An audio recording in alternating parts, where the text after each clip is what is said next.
आतापर्यंतच्या माझ्या भाषणामध्ये व्याख्यानामध्ये मी या ठिकाणी हे सांगितलं की आपण महाराष्ट्रामध्ये जन्मलेलो आहोत। माझ्या कवितेमध्ये या ठिकाणी महाराजा या शब्दाचा मी उल्लेख केला, पण छत्रपती शिवाजी महाराजांकडे जे मावळे होते ते फक्त मराठा जातीतले होते असं नाही, तर सगळ्या जाती धर्मातली लोक छत्रपती शिवाजी महाराजांच्या स्वराज्यामध्ये मानाच्या पदावरती काम करत होते। छत्रपती शिवाजी महाराजांनी कधीही त्या ठिकाणी जातीपातीमध्ये मतभेद केला नाही, कोणकोणत्या जातीचा आहे हे बघितलं नाही, तर कोणाचं कर्तृत्व काय आहे, कोणाची नियत काय आहे, कोणाचा स्वभाव काय आहे याच्यावरती छत्रपती शिवाजी महाराजांनी प्रत्येकाला समानतेची वागणूक त्या ठिकाणी दिलेली आहे। आज या ठिकाणी उल्लेख करत असताना वेगवेगळे उदाहरण सांगत असताना मी या ठिकाणी सांगितलं की आपल्यामध्ये प्रचंड ताकद आहे, प्रचंड शक्ती आहे, प्रचंड पराक्रम करणं आपल्या रक्तामध्ये आहे। छत्रपती शिवाजी महाराजांचं नाव घेतल्यानंतर, जयघोष केल्यानंतर आपल्या शरीरामध्ये सुद्धा एक उत्साह, एक जोश त्या ठिकाणी सळसळ उभा राहतो, प्रचंड ताकद आहे मी या ठिकाणी सांगितलं। त्याचबरोबर आता या ठिकाणी आपला समाज, खास करून मराठा समाजातल्या माझ्या बांधवांसाठी मला सांगायचं आहे की आपला समाज खूप वर्षानंतर पुन्हा एकत्र झालेला आहे। आज 5 कोटी मराठा एक जीवाने या ठिकाणी काम करायला लागलेला आहे। आज आपण एकत्रित झालेलो आहोत, एक झालेलो आहोत। एकीची प्रचंड शक्ती असते। एक काठी मोडणं सोपं असतं, पण काट्यांचा बंडल मोडणं सोपं नसतं। एक ऊस मोडणं सोपं असतो, पण तुळसाची मोळी मोडणं सोपं नसतं। आज मराठ्यांची या ठिकाणी प्रचंड एकी झालेली आहे, प्रचंड ताकद निर्माण झालेली आहे। छत्रपती शिवाजी महाराजांचा इतिहास व्याख्यानांच्या माध्यमातून, चित्रपटांच्या माध्यमातून किंवा पुस्तकाच्या माध्यमातून या ठिकाणी आज रोज वाचला जायला लागलेला आहे। छत्रपती शिवाजी महाराजांच्या पराक्रमाच्या युद्धाच्या कथा आज मराठ्यांच्या कानावरती पडल्यानंतर मराठ्यांना सुद्धा आपण युद्ध करू शकतोय, लढाई करू शकतोय, आपल्यामध्ये ती ताकद आहे, आत्मविश्वास आलेला आहे। पण आज मला या ठिकाणी प्रत्येक मराठा बांधवाला, प्रत्येक मराठा मित्र मैत्रिणीला मला या ठिकाणी विनंती करायची आहे, आपल्यामध्ये ताकद आहे, शक्ती आहे, पॉवर आहे, पण या पॉवरचा चुकीचा वापर करायचा नाहीये। या पॉवरचा वापर करून कुणाला धमकी देण्यासाठी या पॉवरचा ताकदीचा वापर करायचा नाहीये, कुणावरती अन्याय अत्याचार करण्यासाठी या ताकदीचा वापर करायचा नाहीये। 1-2 लाख पोरांसोबत गोळ्या झाली पण कुणावरती अन्याय अत्याचार करण्याची भाषा किंवा विचार किंवा कृती आपल्या मराठ्यांकडून त्या ठिकाणी झाली नाही पाहिजे।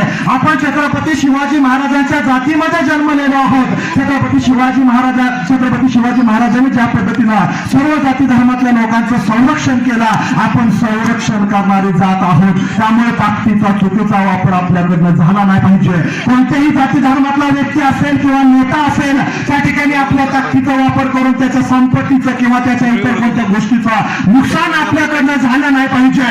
आणि जर असं नुकसान झालं तर सगळ्यात पहिल्यांदा वेदना छत्रपती शिवाजी महाराजांच्या आत्म्याला होतील, कारण छत्रपती शिवाजी महाराजांनी कधी ताकदीचा वापर करून कोणत्याही जातीवरती अन्याय अत्याचार केला नाही किंवा दादागिरी केली नाही किंवा धमकी देण्याचा प्रयत्न त्या ठिकाणी केला नाही। आपल्या मराठ्यांकडून तो चूक झाली नाही पाहिजे। मी हे का सांगायला लागलेलो आहे, कारण ज्या वेळेस 10, 15, 20, 25 पोरं एका ठिकाणी गोळा झाले, एकट्याची हिंमत होत नाही, पण 25 जण एकत्रित झाले का आपोआप सगळ्यामध्ये हिंमत येते आणि आकडा जर वाढत गेला तर हिंमत वाढत जाते आणि मग त्याच्यामधल्या 4-2 कमी बुद्धीच्या पोरांमुळे आणि त्याच्या चुकीच्या कृतीमुळे पूर्ण समाज त्या ठिकाणी बदनाम होत असतो।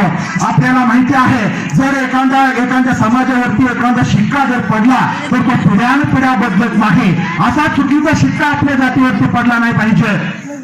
त्या ठिकाणी मराठा समाज त्या ठिकाणी मगरूर आहे, उजळत आहे किंवा भांडखोर आहे, भांडण करणारा आहे किंवा मारामारा दंगली करणार आहे, या पद्धतीचा शिक्का आपल्या मराठ्यांवरती पडला नाही पाहिजे। जर मराठ्यांवरती या पद्धतीचा जर शिक्का पडला, मराठ्याची पोरं भांडण करणारी पोरायची, उग्रट बोलणारी पोरायची, दादागिरी करणारी पोरायची, असा जर या ठिकाणी शिक्का आपल्यावरती पडला तर आज या ठिकाणी सांगतोय दुसऱ्या जातीतल्या कंपनीचा मालक मराठ्याच्या पोराला नोकरी देणार नाही। दुसऱ्या जातीतला एखादा उद्योजक असेल तर मराठ्याच्या उद्योजकाला पार्टनरशिप मध्ये घेणार नाही, कारण भांडण करणारे लोक कुणाला सोबत नको असतात। ताकद आहे, त्या ताकदीचा चांगला वापर आपल्याला या ठिकाणी करायचा आहे। चुकीचा शिक्का आपल्यावरती पडला नाही पाहिजे। जर तुम्ही भांडण करणारी शिक्का पडला तर त्या ठिकाणी दुसऱ्या जाती धर्मातली सुशिक्षित लोक आपल्या पोरांसोबत त्यांच्या पोरांची मैत्री होऊ देणार नाही। त्यामुळे भांडणाचा शिक्का किंवा अशा पद्धतीचा चुकीचा शिक्का आपल्या मराठ्यांवरती पडला नाही पाहिजे। 4-2 लोकांच्या चुकीमुळे पूर्ण समाज बदला परिणाम झाला नाही पाहिजे. आपण त्या ठिकाणी दक्षता घ्यायची आहे. आणि जर कोणी आपला बांधव असं चुकीचं किंवा उत्साहामध्ये काय त्या ठिकाणी तिथं म्हणून मी म्हणत नाही की प्रत्येक जण चुकीलाच वागतो. उत्साहामध्ये जर कुणाकडनं चुकत असेल तर त्याला त्या ठिकाणी आपण राजाच्या संस्कारामध्ये जन्मलेला आहोत, छत्रपतीच्या संस्कारामधले आहोत हे त्याला समजावून सांगण्याची प्रत्येकाची जबाबदारी आहे. आणि सर्व जाती धर्मामध्ये आपल्याला एकी ठेवण्याची जबाबदारी आहे. कारण छत्रपती शिवाजी महाराजांच्या आधीच्या काळामध्ये राजांमध्ये हिंदू राजांमध्ये एकी नव्हती. त्यामुळे मुस्लिम शासकांनी येऊन या भांडणाचा फायदा घेऊन त्या ठिकाणी राज्य निर्माण केलं. इंग्रजांच्या काळामध्ये सुद्धा तेच झालं.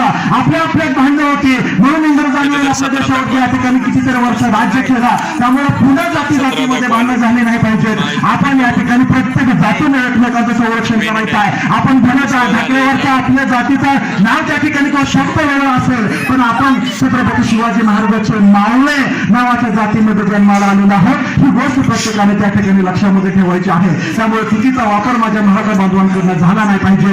प्रभू श्रीरामांना एक आदर्श राजा म्हटलं जातं. छत्रपती शिवाजी महाराजांना आदर्श राजा म्हटलं जातं. का आदर्श राजा म्हटलं जातं? कारण त्यांनी लहानांचा मोठ्यांचा प्रत्येकाचा आदर त्यांनी केलेला आहे. त्यांनी प्रत्येक जाती धर्मातल्या लोकांचा आदर त्यांनी त्या ठिकाणी केलेला आहे. म्हणून त्यांना आदर्श राजा म्हटलं जातं. प्रत्येक जाती धर्मातल्या स्त्रियांचा महिलांचा आदर करण्याचं काम प्रभू श्रीरामाने छत्रपती शिवाजी महाराजांनी केलेलं आहे. आपल्याला हाच आदर्श पुढे चालवायचा आहे. आपण सगळ्यांनी एक राहायचं आहे हे लक्षामध्ये ठेवायचे. ताकदीचा चुकीचा आपल्याला त्या ठिकाणी वापर करायचा नाही. कारण ताकदीचा चुकीचा वापर केला तर त्या ठिकाणी गोंधळ निर्माण होईल आणि अनेक प्रॉब्लेम त्या ठिकाणी निर्माण होतील आणि हे त्या ठिकाणी झालं नाही पाहिजे. आणि याची सगळ्यात मोठी वेदना छत्रपती शिवाजी महाराजांना होईल. छत्रपती शिवाजी महाराजांना आपला अभिमान वाटला पाहिजे.